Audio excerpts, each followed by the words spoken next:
we were on Antone's tour, and Clifford Anton must have lost his shirt, his hat, and his shoes on them tours, so he didn't make no money. But the tour was great because it had Buddy Guy, Kim Wilson, Jimmy Rogers, James Cotton, Angela Straley, and her whole band, Chris Thomas King, who was then Chris Thomas and his whole band, and I was a guest, and lots of other people. Then we go to town, and people would sit in. So we're in San Francisco, and I did my little spot, my little 2 songs in the beginning. And Mel comes to me and he says, Joe, if you buy the back door, my brother's coming. You're going to tell him he's got his postman's uniform on. Just tell him to come on in. And so his brother came, and they would give him a hassle and say, no, that's Mel Brown, brother. Come on in. So Mel's on stage playing the guitar. He's playing the piano. He motioned his brother over. Mel switched to the guitar. I forgot who was playing. I think it was Jimmy Rogers or somebody. His brother played the piano better than 90% of the piano players who was on the gig. Left with his postman's uniform on. And we talked for a little while, and it was the damnest thing. And I asked Mel, I said, man, how is it that you and your brothers and your family are so good at music? He says, Joe, my father was a music teacher.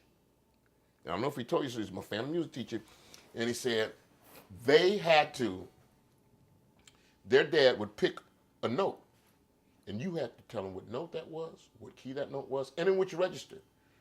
You know, whether it was an octave of the last note he hit, and if you didn't, you had to hold your hand out. And he said, we got tired of getting our hand in. And I'll tell you, I learned some guitar licks from Mel, which is signature Joe Louis Walker licks now, but I learned them from Mel. You know, I literally learned those guitars. I used to, man, you got to show me that, Mel. You got to show me that. Him and Wayne Bennett and Matt Murphy are probably 3 of the unheralded greatest guitar players to ever pick up a guitar in any genre. Well, Mel Brown for me was like different from most of the players, like James Blood Ulmer is. And whereas a lot of guys are traditionally moving toward the Chicago or the T-Bone direction, or even Charlie Christian, Mel seemed to have his own kind of style, his own ear, and the way he played the music. And I mean, we didn't really talk music a lot. We just were kind of friends across the business that at that time there just weren't a lot of young black men that were involved in playing music at that time, African American men that were different from the way everything was. And he was a different cat. He could hear music beyond just whatever genres people would think him to be, popular in, or that would be the normal ones that he would play. To me, Mel Brown was he was kind of like a musical parent, is what the best way I can describe it. At a young age, I was so fortunate to go and get to see him play all the time, and I just looked up to him so much. He was like larger than life to me, and I thought that's what it is I want to do. And at the time, I was playing rock music and different styles of music. So then when I saw Mel, I really sort of honed in on blues, and I said, that's it. That's really the start. That's where rock came from. That's where everything came from. And Mel Brown was like, it's almost to me like it was like he invented it. He was certainly the best guy that I'd ever seen. Getting to know Mel was part of the journey, and it was a long process, but it was a rewarding process in so many ways. And finally, I think he got sick of me asking him to make a record, so he said, okay, buddy, we'll try one. And we did Neck Bones and Caviar that won the W.C. Handy Award in the year 2000 for Blues Comeback Album of the Year, which was a proud moment, certainly for me, and I think for Mel as well. Well, I know it was for him.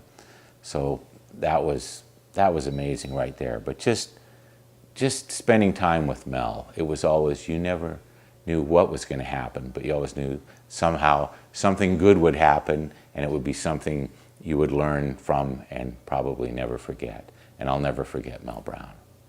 I've been listening to him play with different people on record. I heard him a lot on records, and I never heard him all that much in person, a few times, but I just always thought he was a great player. And when I didn't hear from him through the music or, through records or other people, I was always inquisitive as to what was happening with him, because I just thought he was an outstanding musician. And, one of those guys that's kind of like, You know, it's you don't understand why you don't see more or hear more about them outside of the circumstances that you usually know them to be in. You know, so yeah, I always got a tremendous amount of respect for his ideas and the way he played the music that he was playing. I really thought he was great. A person like this, shoes will never be fulfilled. I had a chance to hang out with Mel right after he quit Bobby Bland in Austin, Texas. And Antones had every musician you know. And I learned so much from him. And once Bobby Bland had him and Wayne Bennett playing. And when you get two guitar players like that, that's unbeatable. So these are shoes that will never be fulfilled.